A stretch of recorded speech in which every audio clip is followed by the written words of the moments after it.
परम पूज्य विश्व वंदनीय सतगुरु कबीर साहब के चरणों में बारंबार नमन करते हुए किसी भक्त ने प्रश्न पूछा कि संसार में सबसे बड़ा कौन है? कौन है जो हमें परम सुख और आनंद की प्राप्ति करा सकते हैं? तो सतगुरु कबीर साहब अपनी वाणी के माध्यम से बताते हैं कि तीन लोक नौ खंड में गुरु से बड़ा न कोई, करता करे न कर सके, गुरु करे सो होए।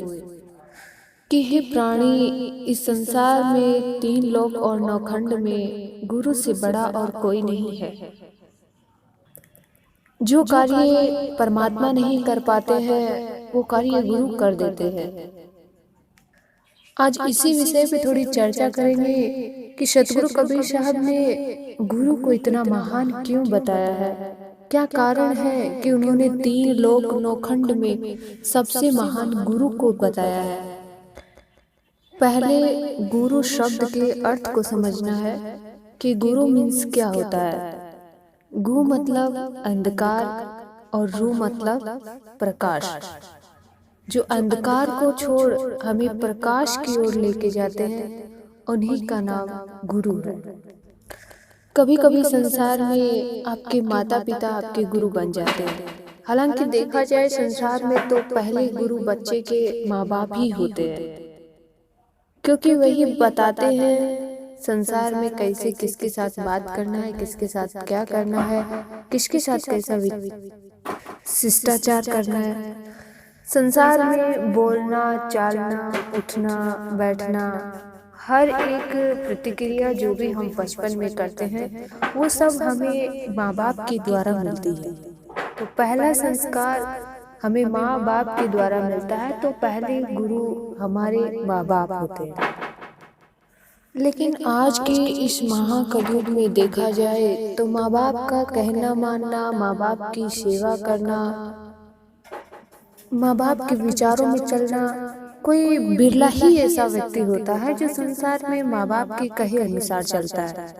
बाकी संसार में तो अधिकतर लोगों को देखा जाता है कि मंदिरों में या फिर किसी की मूर्ति पूजा में उनको नहलाएंगे, उनको धुलाएंगे, उनको खिलाएंगे पिलाएंगे, उनके सामने खूब अगरबत्ती पूजा पाठ उनका ध्यान लगाते हैं, जो बस हमको कुछ देते नहीं, सिर्फ हमारे मन में ऐसी शांति हो जाती है कि हाँ हमने पूजा कर ली।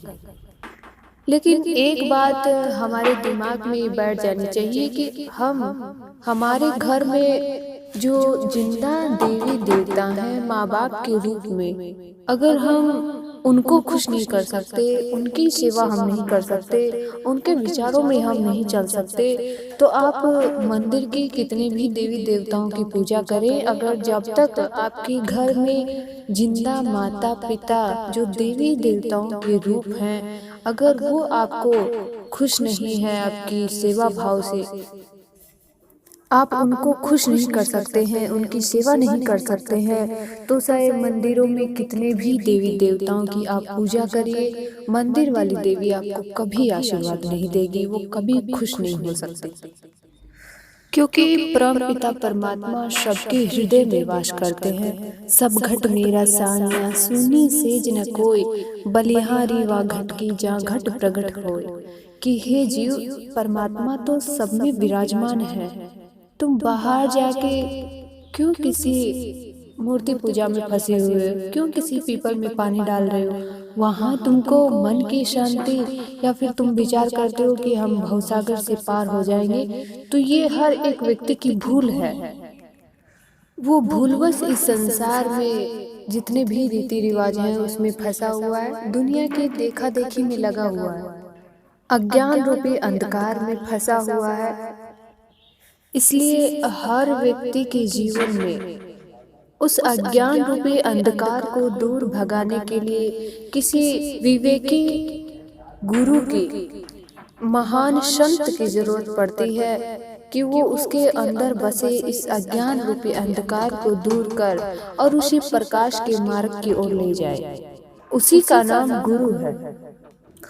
गुरु तो केवल एक मार्गदर्शन दर्शन होते हैं कि हमको रास्ता दिखाने वाले होते हैं। अब चलना व्यक्ति को होता है कि वो सही रास्ते पे चलता है कि गलत रास्ते पे चलता है। कभी कभी आपकी पत्नी भी आपकी गुरु बन जाती है। वो आपको कहती है कि दारू मत पीजिए, बीड़ी सिगरेट का नशा व्यसन मत कीजिए, मांस मत खाइए, लेकिन आप मानते नहीं हैं। आप अपने मन की करते हैं, क्योंकि संसार में अगर व्यक्ति को सुख प्राप्त करना है तो जीवन में ज्ञान का होना अति आवश्यक है। क्योंकि बिना ज्ञान के आप संसार में सुख और शांति कभी प्राप्त नहीं कर सकते। आप चाहे जितना पैसा कमा लें, लेकिन पैसे से या धन से कभी ज्ञान प्राप्त नहीं किया जा सकता। अगर आप चाहें तो किसी मार्केट में जाके खरीदना चाहें तो ये ज्ञान तो किसी मार्केट में भी नहीं मिलता है। ज्ञान का कोई मोल भी नहीं है कि आप उसका हिसाब किताब लगा सकते हैं कि इतने पैसे में हमको मिल जाएगा। ज्ञान प्राप्त करने के लिए व्यक्ति को आत्मसमर्पण करना पड़ता है, तब जाके उसे ज्ञान की प्राप्ति होती है। और ये ज्ञान तो सिर्फ और सिर्फ किसी विवेकी संत और गुरु के माध्यम से ही मिलता है। कई बार लोग सवाल करते हैं कि संसार में माँ बाप से बड़ा और कुछ भी नहीं है। लेकिन आप विचार करके देखिए, माँ बाप तो सिर्फ और सिर्फ गर्भ से निकाल तक का काम करते हैं। माँ तो हमको गर्भ से बाहर निकाल सकती है, लेकिन इस संसार के भवसागर से पार करने के लिए हमको गुरु की जरूरत पड़ती है जीवन में। आज परमात्मा के द्वारा दी हुई ये ऑक्सीजन जिससे हम श्वास लेते हैं, चैन की नींद ले लेते हैं, संसार में खुशी खुशी अपना जीवन बिताते हैं, क्या एक पल के लिए अगर ये हवा, ये वायु अगर बंद कर दिया जाए तो क्या माँ बाप हमको जिला सकते हैं? हमको ऑक्सीजन दे सकते हैं? आज कोरोना के सीजन में कितने लोगों की मृत्यु हो गई सिर्फ और सिर्फ ऑक्सीजन की वजह से। तो हमारे जीवन पे माँ बाप का ऋण तो है ही, लेकिन उससे बड़ा और ऋण जो है वो परमात्मा का है, और वो तो सिर्फ और सिर्फ भक्ति करके ही जीव चुका सकता है, ज्ञान प्राप्त करके ही चुका सकता है। जीवन में गुरु होगा तभी ये काम संभव है, वरना तो ये काम बहुत मुश्किल है। और एक बात और, हमारे शास्त्रों में भी एक बहुत अच्छी चौपाई लिखी है, वाणी लिखी हुई है। जैसे सतगुरु कबीर साहब ने लिखा है कि तीन लोक नौखंड में गुरु से बड़ा न कोई, करता करे न कर सके, गुरु करे सो होय। तो ऐसे ही एक और शब्द ऐसा लिखा हुआ है जिसे हम सब लोग पढ़ते भी हैं, किसी के शास्त्रों में किसी पंडित के मुंह से भी सुनते हैं। जब किसी की शादी विवाह होता है तब भी ये वाणी हम सुनते हैं। तो उसमें लिखा होता है कि गुरुर ब्रह्मा गुरुर विष्णु गुरुर देवा महेश्वराय गुरुर साक्षात पार ब्रह्म तस्मै श्री गुरुवे नमः। अब इसका अर्थ क्या होता है, इसको समझिए कि गुरु ही ब्रह्म है, गुरु ही विष्णु है, गुरु ही शंकर है, जिनको शिव जी भगवान कहा जाता है। तो ये तीनों देवता गुरु के अंदर ही समाहित हैं, कहीं बाहर नहीं है। कैसे हुए गुरु के अंदर? जैसे हर एक व्यक्ति का शरीर पंच तत्व तीन गुण से बना हुआ है, और वो तीन गुण क्या है? रजो, सतो और तमो। ये तीन गुण हर एक व्यक्ति के, हर एक पशु के, हर एक जीव जो संसार में हम देखते हैं, हर एक जीव के अंदर ये तीनों गुण विद्यमान है। जैसे तीनों गुण ही ब्रह्मा विष्णु महेश, तीनों इन्हीं को कहा जाता है, और ये हर एक व्यक्ति के अंदर है। तो ब्रह्मा विष्णु महेश कहीं मंदिर में नहीं बैठे हैं, हर एक व्यक्ति के अंदर है।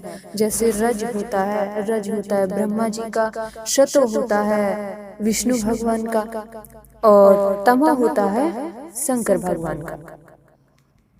रजोगुण का स्वभाव है पैदा करना, शतोगुण का स्वभाव है लालन पालन करना, पोषण करना, और तमोगुण का स्वभाव होता है कि समाप्त करना, विनाश करना। इन्हीं तीनों गुण के आधार पर व्यक्ति इस संसार में अपना जीवन यापन करता है। जैसे व्यक्ति पहले पैदा होता है, ये ब्रह्मा जी का काम है पैदा करना। उसके बाद व्यक्ति फलता फूलता है, उसका लालन पालन होता है, उस वक्त वो सतोगुण में आता है। एक दिन ये व्यक्ति मृत्यु हो जाती है इसकी संसार में, तो ये तमोगुण का स्वभाव है। और यही तीनों गुण हर एक व्यक्ति के अंदर है। व्यक्ति पहले पैदा होता है, उसके बाद संसार में जब तक उसका जीवन होता है तब तक जीता है, और उसके बाद उसका विनाश भी हो जाता है, इस संसार से वो चला भी जाता है। तो उसी प्रकार से गुरु के अंदर ये तीनों गुण विद्यमान होते हैं कि गुरुर ब्रह्मा गुरुर विष्णु गुरुर देवा महेश्वराय गुरुर साक्षात पार ब्रह्म तस्मै श्री गुरुवे नमः। कि तीनों ही गुरु ब्रह्मा विष्णु महेश तीनों का कार्य गुरु करते हैं। अब गुरु कैसे करते हैं? जैसे आप देखते हैं संसार में हम पैदा होते हैं, हर कोई देखता है, उसके बाद संसार में जीता भी है, ये भी आप देखते हैं, उसके बाद वो एक दिन मर भी जाता है। तो गुरु का ऐसा कौन सा महान कार्य है कि वो तीन लोक में भी बड़े हैं, और इन तीनों देवताओं का काम गुरु अकेले करते हैं। ये कौन सा काम गुरु का है?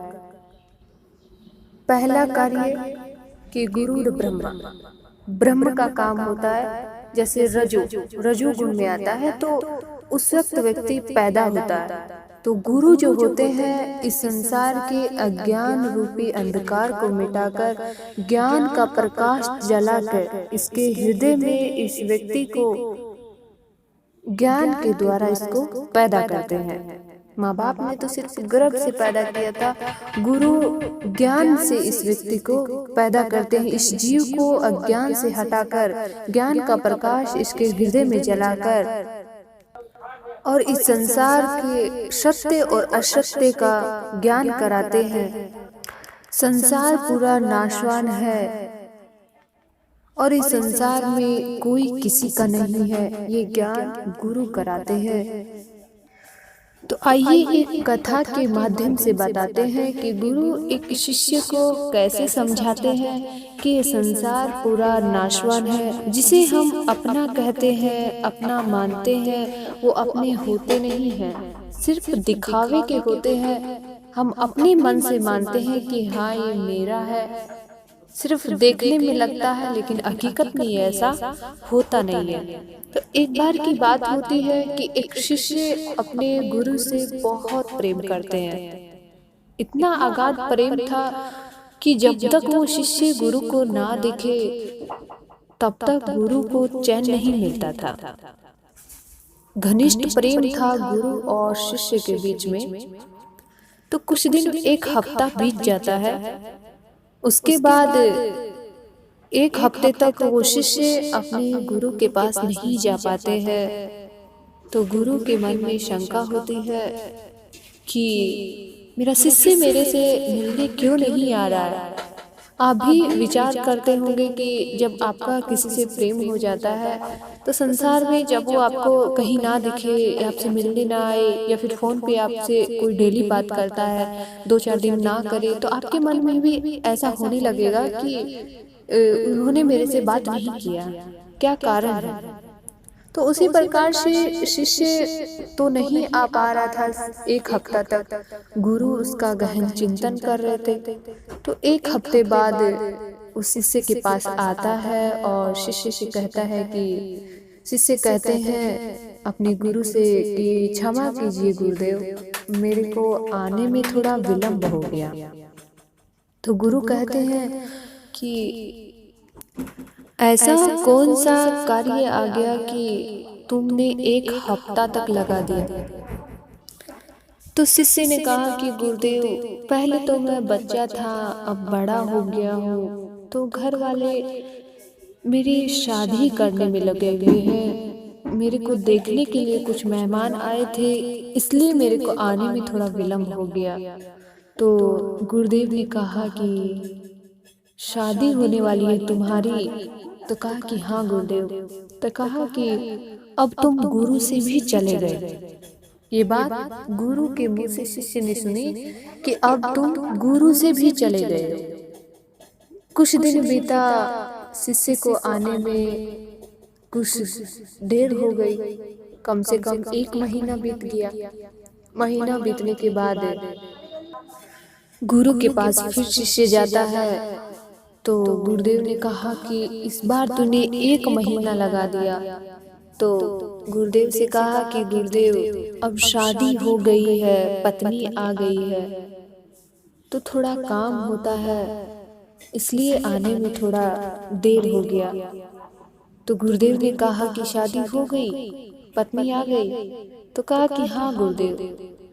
तो कहा कि तुम अब अपनी माँ बाप से भी चले गए। ये बात गुरुदेव ने कही कि शादी हो गई, अब तुम अपने माँ बाप से भी चले गए हो। फिर वो शिष्य वहां से चला जाता है। लगभग 1 साल बीत जाता है। 1 साल बाद फिर शिष्य आता है। तो गुरुदेव कहते हैं कि इस बार तूने 1 साल लगा दी, ऐसा क्या हुआ कि तू 1 साल तक दिखाई नहीं दिया? तो गुरुदेव से शिष्य कहता है कि गुरुदेव माफ कीजिए, अब शादी हो गई है, पत्नी आ गई है, और आपकी कृपा से एक नन्हा सा बालक भी आ गया है। तो गुरुदेव ने कहा कि बच्चा भी हो गया? तो कहा कि हाँ। तो कहा कि अब तुम अपनी पत्नी से भी चले गए। तो शिष्य ने गुरु से सवाल किए कि ये बताइए गुरुदेव, पहले आप गए थे कि मैं आपसे चला गया, उसके बाद अपने माँ बाप से चला गया, फिर मैं अपनी पत्नी से भी चला गया। अब मेरे को समझ में नहीं आ रहा है कि ये बात आप कहे क्यों जा रहे हैं, क्योंकि गुरु की बातों में कुछ रहस्य छुपा होता है। उस रहस्य को जानने के लिए हमारे पास ज्ञान का होना बहुत जरूरी है, विवेक का होना बहुत जरूरी है। गुरु कौन सी बात कब कह जाए, कब क्या बोल जाए, ये शिष्य के समझ में नहीं आती है। इसीलिए हर एक व्यक्ति को जीवन में गुरु होना बहुत आवश्यक है, वरना तो सबके पास अगर ज्ञान हो जाए तो संसार में सभी गुरु बन जाए। और थोड़ा मोड़ा ज्ञान लेके और 4 गो साखी पढ़ ले, एक आध गो भजन गा ले, तो उससे लगने लग जाए कि अब गुरु की महिमा हमारे लिए खत्म हो गई है। तो ये उसका अंधकार है, अंधा ज्ञान है उस व्यक्ति के लिए कि अब हमको जीवन में गुरु की जरूरत नहीं है, क्योंकि गुरु की जरूरत तो हर एक व्यक्ति को हर एक कदम कदम पे होती है। ऐसे ही नहीं, परमात्मा ने गुरु को 3 लोक में महान बता दिया है, क्योंकि महान बताया है तो उसमें भी कुछ रहस्य है। उन्होंने क्यों महान बताया है, इसके पीछे भी कोई कारण है, वरना यूं ही संसार में किताबों से ज्ञान लेके या फिर कहीं मोबाइल से ज्ञान सुन के और किसी संत से ज्ञान सुन के हम अपने आप को गुरु बनाए, ये तो हर एक व्यक्ति के लिए बहुत बड़ी भूल और उसकी अज्ञानता है। तो शिष्य ने जब ये बात गुरु से कही कि गुरुदेव, जब से मैं बीच बीच में आना बंद कर दिया, तब से आप मेरे को एक ही बात बोले जा रहे हैं कि मैं आपसे भी चला गया, माँ बाप से चला गया, पत्नी से चला गया, इसका मेन कारण क्या है? तो गुरुदेव उसको एक जड़ी बूटी देते हैं। तो उसको कहते हैं कि तुम ये पा लेना, और पाने के बाद तुमको सिर्फ सुनाई देगा, तुम बोल नहीं पाओगे, सिर्फ सुनाई तुमको देगा कि कौन क्या कह रहा है। तो वो गुरु की बातें सुन के वो शिष्य अपने घर चला जाता है, और घर जाके उस जड़ी को पा लेता है। पाने के बाद देखता है कि मतलब बेहोश हो जाता है, उसको दिखाई कुछ देता नहीं है, और सुनाई सब देता है कि लोग क्या कह रहे हैं, क्या बोल रहे हैं। तो काफी देर बीत जाता है, तो वहां पे उसके गुरुदेव आते हैं। उनके गुरुदेव को बुलाया जाता है कि ऐसी ऐसी बात हो गई। सब लोग रोने लग जाते हैं, माता रोने लग जाती है, पिता रोने लग जाते हैं, पत्नी रोने लग जाती है, पूरी फैमिली, पूरा परिवार विलाप करने लग जाता है। तो उसको सुनाई सब दे रहा था। तो गुरुदेव वहां पे पहुंचते हैं। तो गुरुदेव ने कहा कि ये जिंदा तो हो जाएगा, लेकिन मेरे पास एक जड़ी बूटी है, अगर जो इसको पा लेगा वो तो मर जाएगा और इसके बदले में ये व्यक्ति जिंदा हो जाएगा। तो सब लोग वहां पे देख रहे थे। तो गुरु ने कहा कि ऐसा करिए कि इसके पिता बहुत बूढ़े हो गए हैं, इनको दे दीजिए। तो पिता मना कर देते हैं कि महाराज, मेरे जीवन में सुख के दिन अब आए हैं, मैं कुछ दिन और संसार में रहना चाहता हूँ, संसार का सुख लेना चाहता हूँ। और एक बात ये भी है कि संसार में आप कुछ भी देख लीजिए, मरना कोई नहीं चाहता। मृत्यु से सबको डर लगता है, सबको भय लगता है। हालांकि ये जीवन का सत्य है, सच है कि इस संसार में जो व्यक्ति आया है उसको जाना ही पड़ेगा, जो जन्म लिया है उसको मरना ही पड़ेगा। हमारा किसी से संयोग होता है तो वियोग भी होना है, दुख है तो सुख भी मिलेगा। ये तो प्रकृति का नियम है। जैसे कहा जाता है कि राम तेरी माया, कहीं धूप तो कहीं छाया। तो ऐसा नहीं है कि व्यक्ति अजर अमर है और वो मरने वाला नहीं है, उसकी मृत्यु नहीं होगी। जैसे गुरु नानक साहब अपनी वाणी में बोलते हैं कि राम गयो रावण गयो जाको बहु परिवार, कहे नानक थिर ना रहे ये सपने जो संसार। कि राम भी चला गया है, रावण भी चला गया है, उनके कुटुंब कबीला, उनका पूरा परिवार चला गया है। कहे नानक थिर ना रहे ये सपने जो संसार, कि यहाँ पे स्थिर कुछ भी नहीं रहता है, पूरा संसार जो है ये एक सपने की तरह है।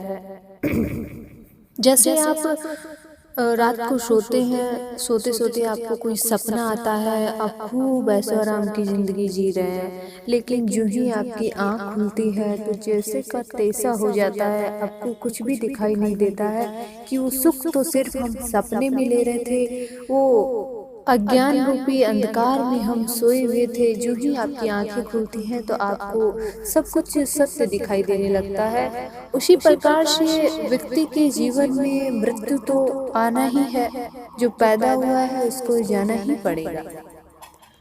तो उसके पिता कहते हैं कि मैं इसके पीछे नहीं मरने वाला। तो गुरुदेव कहते हैं कि ठीक है, इसकी माँ को दे दिया जाए। तो माँ ने कहा कि भाई मैं मर जाऊं तो मेरा ये जो बूढ़ा है उसकी सेवा कौन करेगा, कौन इसकी देख रेख करेगा। तो मैं तो महाराज ये मैं नहीं खा सकती। तो कहा कि ठीक है, इसकी पत्नी को दे दिया जाए। तो पत्नी ने कहा कि मेरा एक छोटा सा बच्चा है, मैं तो महाराज इसी के सहारे अपनी जिंदगी जी लूंगी, मैं तो इसके पीछे नहीं मरने वाली। अब वो शिष्य सोया सोया हर एक बात सुन रहा था। गुरु ने कहा ठीक है, कोई नहीं लेना चाह रहा तो मैं ही इस जड़ी बूटी को पा लेता हूँ। तो सब घर वाले खुश हो गए कि ठीक है महाराज, आप ले लीजिए, आप पी लीजिए इसको, और आपका हम मंदिर बना देंगे, भंडारा कर देंगे। तमाम प्रकार के संत जी को लालच देने लग गए घर वाले। और ये बात पूरी वो लड़का जो सोया हुआ था वो सुन रहा था। गुरुदेव जैसे तैसे करके उसको पा लेते हैं। पाने के बाद गुरुदेव वहां से चलने लगते हैं। गुरुदेव की तो मृत्यु नहीं होती है, क्योंकि वो जड़ी तो सिर्फ एक बहाना था उस शिष्य को ये साक्षात दिखाने के लिए कि ये संसार कोई किसी का नहीं है। ये जो जीव इस अज्ञान रूपी अंधकार में सोया हुआ है, इसको ज्ञान का प्रकाश दिला के और सत्य के मार्ग पे ले जाने का काम सिर्फ और सिर्फ गुरु करते हैं। तो उसी दिन से उस शिष्य को ये एहसास हो जाता है कि ना संसार में माँ बाप है और ना संसार में जिस पत्नी के पीछे सुख के लिए हम भागते हैं वो भी अपना नहीं है। जिन लड़के बच्चे के लिए हम अपना पूरा जीवन दे देते हैं, माँ बाप कितनी मेहनत करके बच्चों के लिए घर बनाते हैं, उनकी रहने की व्यवस्था करते हैं, उनकी आने वाली पीढ़ी के बारे में चिंतन करते हैं, लेकिन वही पीढ़ी एक दिन जब बड़ी हो जाती है तो ठोकर मारना शुरू कर देती है। एक माँ 4 बच्चों को पाल लेती है, एक साथ मेहनत करके, लेकिन उन्हीं 4 बच्चों से एक माँ बाप की सेवा नहीं हो पाती है। उस दिन सब बंटवारा करने लग जाते हैं। घर जमीन का तो बंटवारा सभी करते हैं। आज के इस महाकलयुग में व्यक्ति माँ बाप का भी बंटवारा करने लग जाता है। बुढ़ापे में जब प्रेम पूरक पति पत्नी का रहने का जब समय आता है, उस वक्त बेटा बहू मिलके कहने लगते हैं हम पिताजी को रखेंगे, दूसरा बड़ा बेटा कहता है कि हम माँ को रखेंगे। उस वक्त माँ बाप ऐसी परिस्थिति पे आके खड़े हो जाते हैं कि अब जाए तो जाए कहाँ। ना बेटा माँ बाप को ना खुशियाँ दे पाता है, ना सेवा कर पाता है, और ना ही चैन से उनको जीने देता है, गाली गलौज करता है। उस वक्त बुढ़ापे में व्यक्ति को अपने जीवन की सच्चाई समझ में आती है कि मैं जिस परिवार के लिए पूरा जीवन मैंने बिता दिया, आज मेरा कोई भी पुत्र मेरे काम नहीं आ रहा है, मेरी सेवा नहीं कर पा रहा है, मेरे को प्रेम नहीं मिल पा रहा है। उस वक्त व्यक्ति को गुरु की याद आती है कि मैंने जीवन में अगर भक्ति किया होता तो शायद मेरे को ये सब देखना नहीं पड़ता। क्योंकि व्यक्ति अगर दुख पाता है तो अपने ही कर्मों के अनुसार, अपने ही कर्मों के कारण व्यक्ति दुख पाता है। जैसा पेड़ हम बोएंगे वैसा फल हमको प्राप्त होगा। अगर हम भक्ति का पेड़ जीवन में बोते हैं तो हमको सेवा, सुख, शांति, आनंद प्राप्त होता है।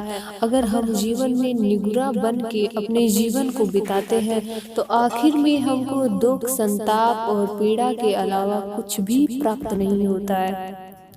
तो इसीलिए साहब ने इस संसार में गुरु को महान बताया है कि जिस प्रकार से शिष्य को उस अज्ञान रूपी अंधकार से पैदा हटाकर और ज्ञान से पैदा किया है, तो ये पहला काम था गुरु का। जो ब्रह्मा जी का काम होता है पैदा करना, वही कार्य होता है गुरु का ज्ञान के द्वारा शिष्य की पैदा करना। और दूसरा काम होता है शतोगुरु, जो लालन पालन हम बच्चे का करते हैं, पालते पोसते हैं, उसको बड़ा करते हैं। उसी प्रकार से जैसे एक पेड़ होता है, अगर हम उसमें खाद डालते हैं, पानी डालते हैं तो पेड़ हरा भरा हो जाता है।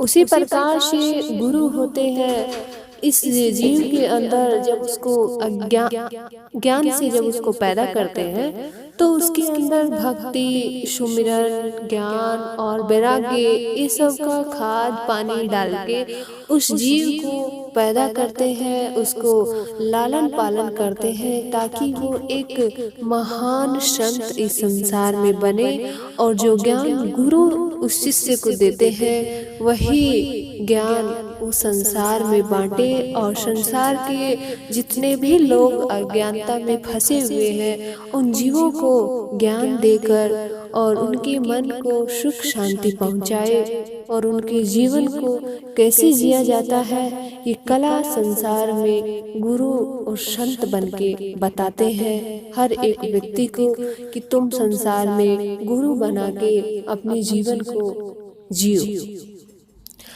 आपको भूख लगती है तो पेट के लिए तो आपने भोजन पा लिया, जीभ के स्वाद के लिए अच्छा भोजन ले लिया, लेकिन उस आत्मा का तो कोई भोजन नहीं है। वो जो अजर अमर अविनाशी आत्मा आपके शरीर में विद्यमान है, उस आत्मा का तो कोई भी दोष नहीं है, लेकिन फिर भी वो आत्मा दुख पाती है, उसको पीड़ा मिलती है। ये मैन कारण व्यक्ति की अज्ञानता है, क्योंकि उसका जीवन उसको भक्ति, सुमिरन और जीवन में गुरु बनाने के लिए मिला था, लेकिन उसने अपना पूरा जीवन भोग विलासों में बिता देता है, इधर उधर की बातों में गंवा देता है, तर्क वितर्क में उसका पूरा जीवन निकल जाता है। तो वो जो अजर अमर अविनाशी आत्मा है वो उसकी हमेशा दुख और पीड़ा ही पाती रहती है। तो सबसे निवेदन है कि उस आत्मा का कोई दोष नहीं है, उस आत्मा का भोजन तो सिर्फ भजन है। भजन सुमिरन करके अपनी आत्मा को सुख और शांति प्रदान करे। आपकी आत्मा अगर सुख शांत रहेगी उसको सुख शांति प्राप्त होगी तो आपका जीवन कभी डिस्टर्ब नहीं होगा, आपके जीवन भी मंगलमय हो जाएंगे।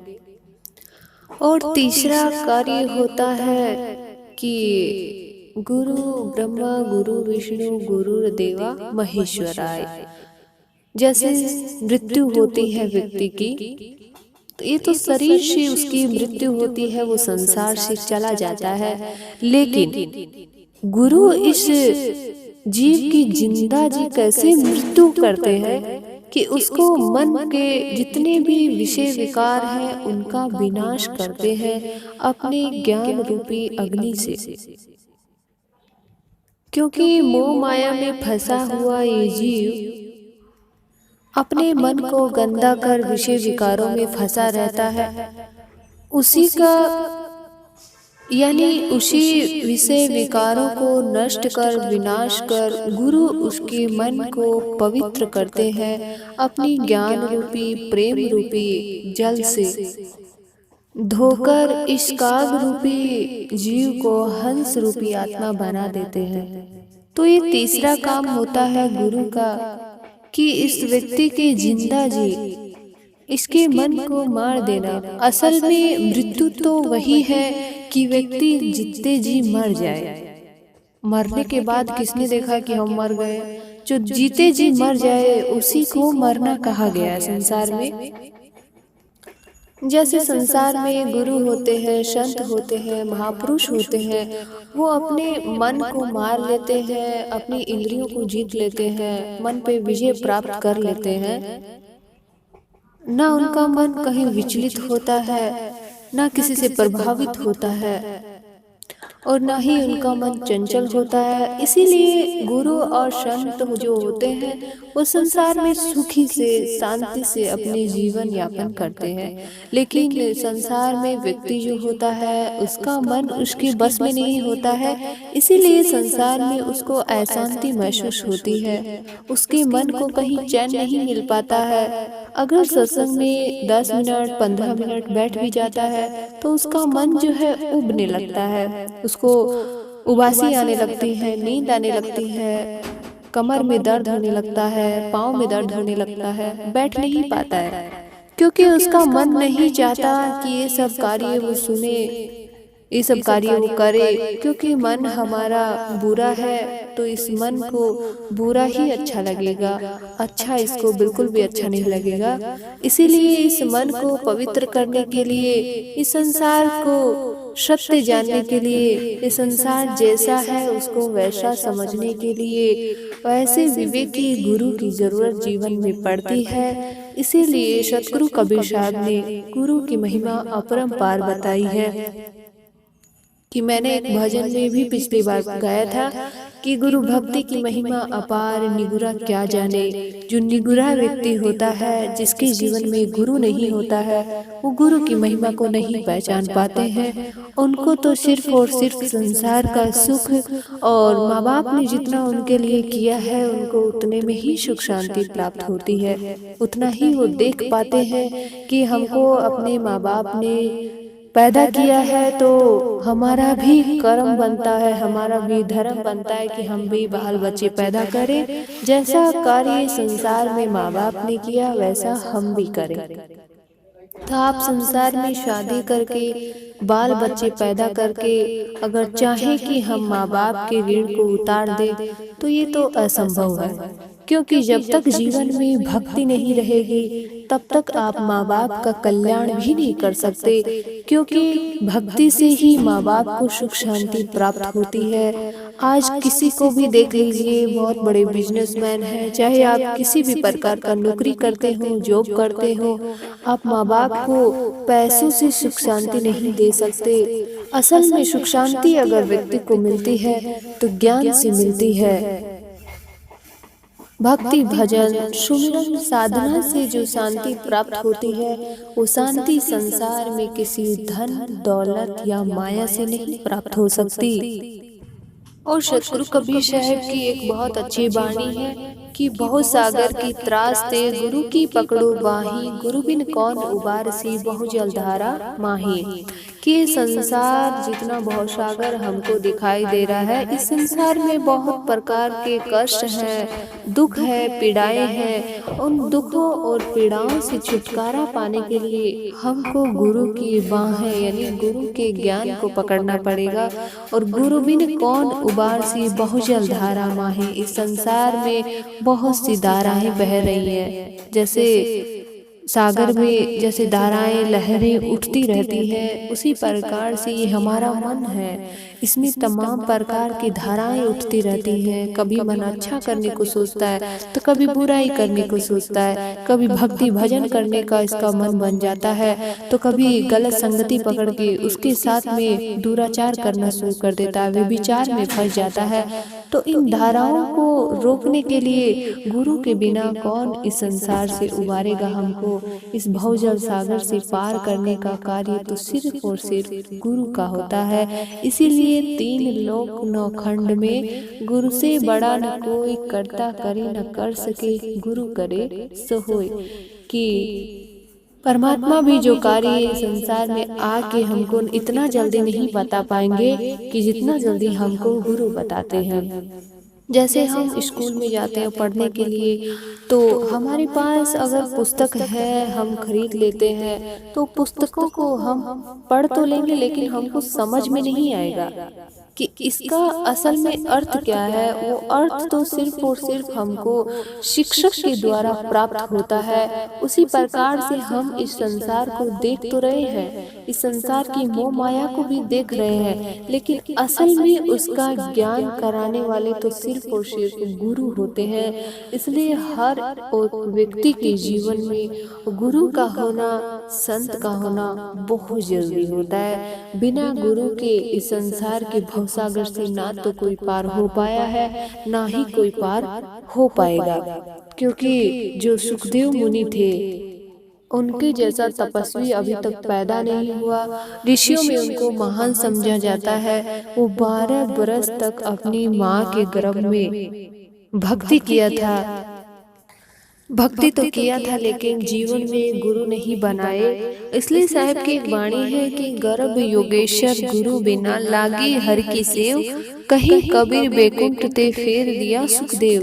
सुखदेव मुनि को बैकुंठ से वापस भेज दिया गया कि जाइए पहले गुरु बनाइए, क्योंकि बिना गुरु की भक्ति भी, जैसे हम बहुत सी पढ़ाई कर लेते हैं लेकिन हमारे पास उन पढ़ाई का कोई सर्टिफिकेट नहीं होता है तो हम किसी जॉब में नहीं लग सकते। हर एक नौकरी प्राप्त करने के लिए हमको उस लेवल की सर्टिफिकेट का जरूरत पड़ता है, मार्कशीट की जरूरत पड़ती है। उसी प्रकार से जीवन में भक्ति होती है, तो भक्ति हमको किसके द्वारा प्राप्त होती है, तो उसका भी गुरु के द्वारा एक सर्टिफिकेट होना बहुत जरूरी है। जैसे तमाम प्रकार के उदाहरण दिए जाते हैं, जैसे शादीशुदा जैसे स्त्री होती है, एक कंवारी स्त्री होती है। अगर कंवारी है, शादीशुदा है और मांग, सिंदूर, गले में मंगलसूत्र उसके नहीं है, तो कोई भी उसको नहीं कहेगा कि ये भाई शादीशुदा स्त्री है, सब लोग बोलेंगे कि कंवारी है। उसी प्रकार से हमारे जीवन में जब गुरु होते हैं तो हमारे पास माला, कंठी, ज्ञान, ध्यान, भक्ति, सुमिरन, श्रद्धा, प्रेम, सब कुछ हमारे जीवन में आ जाती है। सहनशीलता आ जाती है, क्षमा करने की क्षमता आ जाती है। ये सब स्वभाव हमारे जीवन में जब आ जाते हैं तो दूसरा देख के बता देता है कि इसके जीवन में गुरु है, किसी अच्छे संत का इन्होंने सानिध्य किया है। इसलिए ऐसा स्वभाव उस व्यक्ति के अंदर ऑटोमेटिक प्रकट होने लगते हैं। कहने का मतलब है कि आप संसार में भक्ति चाहे कुछ भी करें, किसी का भी करें, लेकिन जब तक सत्य की भक्ति अगर आपको नहीं समझ में आएगी, तब तक आप संसार में यूं ही पीड़ाएं उठाते रहेंगे, यूं ही दुख आपको मिलते रहेंगे। और जीवन में कुछ भी करिए, दान पुण्य दीजिए, चाहे व्रत करिए, पूजा पाठ करिए, लेकिन गुरु के बिना अगर आप संसार में करते हैं तो वो सब आपका निष्फल चला जाएगा। जैसे हमारे वेद और पुराण में कहा जाता है कि गुरु बिन माला फेरते, गुरु बिन देते दान, गुरु बिन शब्द निष्फल गया पूछो वेद पुराण। कि गुरु के बिना अगर कोई व्यक्ति माला फेरता है, गुरु के बिना कोई दान देता है, गुरु के बिना अगर ध्यान लगाता है, गुरु के बिना भक्ति सुमिरन करता है, तो वो सब जितने भी कार्य बिना गुरु के अगर व्यक्ति करता है तो सब उसके निष्फल चले जाते हैं। ये वेद और पुराण भी हमारे बखान करते हैं। इसलिए निवेदन है कि हर एक व्यक्ति के जीवन में गुरु का होना बहुत जरूरी है, क्योंकि कोई पशु तो गुरु बना नहीं सकता। एक मानव ही एक ऐसा प्राणी है कि जो भक्ति कर सकता है, सत्संग सुन सकता है, ध्यान कर सकता है, सुमिरन कर सकता है, जीवन में गुरु बना सकता है। ये काम तो सिर्फ प्राणी कर सकता है, किसी जीव जंतु जानवर के बस की बात नहीं है। अगर गुरु नहीं है तो उस व्यक्ति का जीवन भी अभी तक शुरू नहीं है। तो मैंने 3 बातें बताई हैं। ये तीनों बातें, जो तीनों गुण हमारे शरीर में विद्यमान है, यही तीनों ब्रह्मा विष्णु महेश, कहीं बाहर पूछने की जरूरत नहीं, ये हर एक व्यक्ति के अंदर विद्यमान है। और ये तीनों का कार्य गुरु अकेले करते हैं, गुरु स्वयं करते हैं। इस व्यक्ति को पहले ज्ञान से पैदा करते हैं, फिर उसके अंदर भक्ति भाव प्रेम ये सब डाल के उसका लालन पालन इस संसार में करते हैं, और उसके मन की जितने भी विषय विकार हैं उन सबको नष्ट कर देते हैं। इसलिए विचार आपको करना है कि क्या ये कार्य माँ बाप कर सकते हैं कि गुरु कर सकते हैं। माँ बाप तो सिर्फ गर्भ से बाहर निकाल सकते हैं, जैसा उन्होंने इस संसार में कर्म किया वैसा ही वो अपने बच्चों को सिखाते हैं। ये भक्ति भाव वाली बातें माँ बाप भी नहीं सिखा सकते, क्योंकि माँ बाप को भी जरूरत है जीवन में गुरु की, किसी महान संत की, ज्ञान की माँ बाप को भी जरूरत है। हर एक बच्चे को जरूरत है जीवन में गुरु की। इसलिए गुरु बनाइए और अपने जीवन को सुख और शांति से और अपने जीवन को मंगलमय से जिए। यही आप सबसे निवेदन है। शाही बंदगी, शाही बंदगी।